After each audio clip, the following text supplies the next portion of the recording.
Have you noticed increasing numbers of people dreaming vividly right now due to the lockdown, and why do you think that is? Yes, I really have. A lot of people have been talking to me about this and writing to me.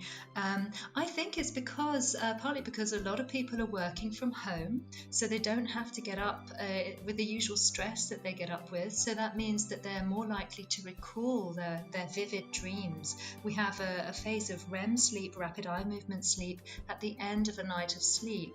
So the morning hours are the best time to have these vivid dreams and remember what we were dreaming about. And if we don't have an alarm clock stressing us out and immediately racing into our morning routine, then we're more likely to remember these dreams. And it is a gift, even if some of these dreams have increased levels of anxiety. I mean, I've just written a book about nightmares, and it's really fascinating how we can work with nightmares for healing and transformation. So if people out there are suffering from kind of anxious dreams, then please know that there are ways to work with these dreams for empowerment, for healing, and to actually gain clarity about your life's path and where you're going.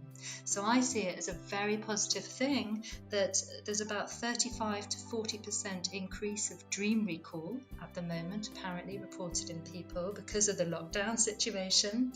And yes, a slight increase, I think actually about 15% increase in dreams that are more anxious, or dreams about shadowy figures or about bugs or diseases. And actually for my own dreams, what I've noticed is social distancing immediately entered my dream life. It was very interesting to see that. So I'd be in a dream and I'd be observing the distance between people and thinking, wow, those children are playing together and they're doing really well at keeping a 2-meter distance between them, you know. So it instantly came into my dreams. I haven't had any dreams yet about people wearing face masks, but I mean, this is only just starting to happen, that people are getting masks on in Germany, which is where I'm based. So I'm sure once I see more people wearing masks, I'll dream about that too.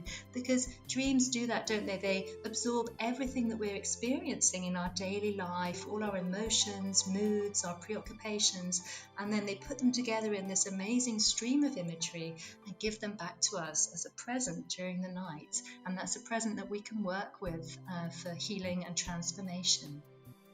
Oh, that's so beautifully and eloquently put. Thank you. And you're right, it's such an emotional time now. And when times are emotional, we tend to have much more vivid dreams, don't we? As our dreams are trying to help us make sense of it all.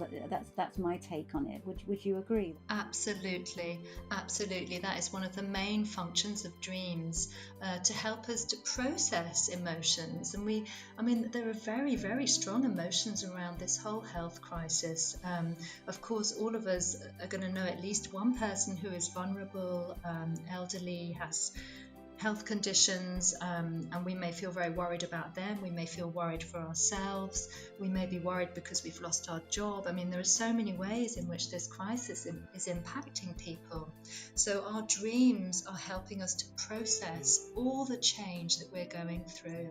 It's actually very healing to dream.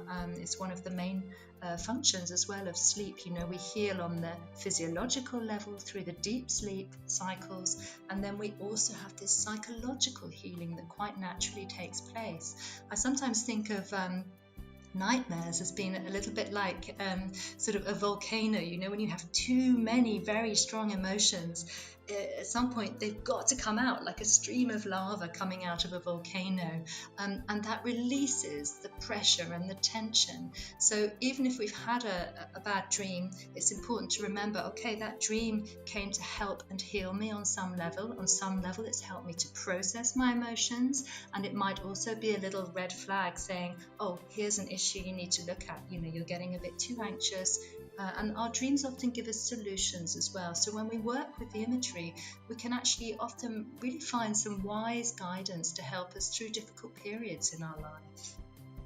Thank you. I think like we've got our own internal counsellor or therapist, and much cheaper than a real one. Yeah, so. Exactly. Much cheaper.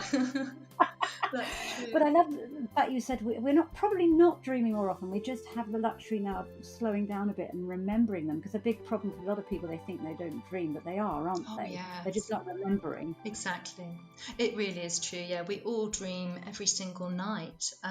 So the fact of if people come and say, "Oh, I don't remember my dreams. I don't think I do dream," I always reassure them, "Yeah, you do dream. It's just a question of building in that habit of remembering your dreams."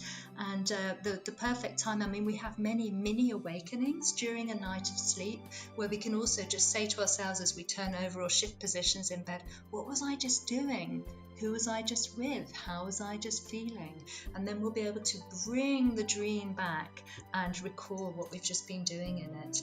And in the morning, of course, again, if you don't wake up with the stressful alarm clock, just lie in the same position in your bed and just think back to what you were just doing. And this is a really nice, easy way of remembering dreams.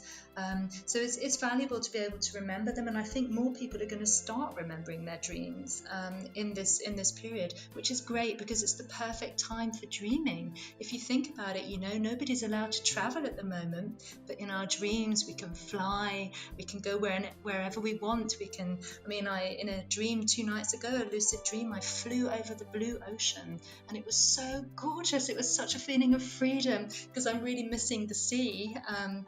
And I was planning to do this ocean retreat next month, which doesn't look like I'm going to be able to do. I'll have to bring it online instead. And it's just so gorgeous to be able to be by the ocean or be wherever you want to be. You can also visit your loved ones in your dreams. I've had a lot of very social dreams where I'm hanging out with my family and friends because obviously I'm missing being able to do that right now. So if you can use it as a form of compensation, what you do in your dreams, and you can influence your dreams either by incubating a dream. That's when you ask for a particular dream. So if you're really missing someone who you can't visit because of the lockdown, then you can form an intention to meet them in a dream. You could write it down on a postcard, put it under your pillow, and think about it before you go to sleep, and try and create that dream, make it happen.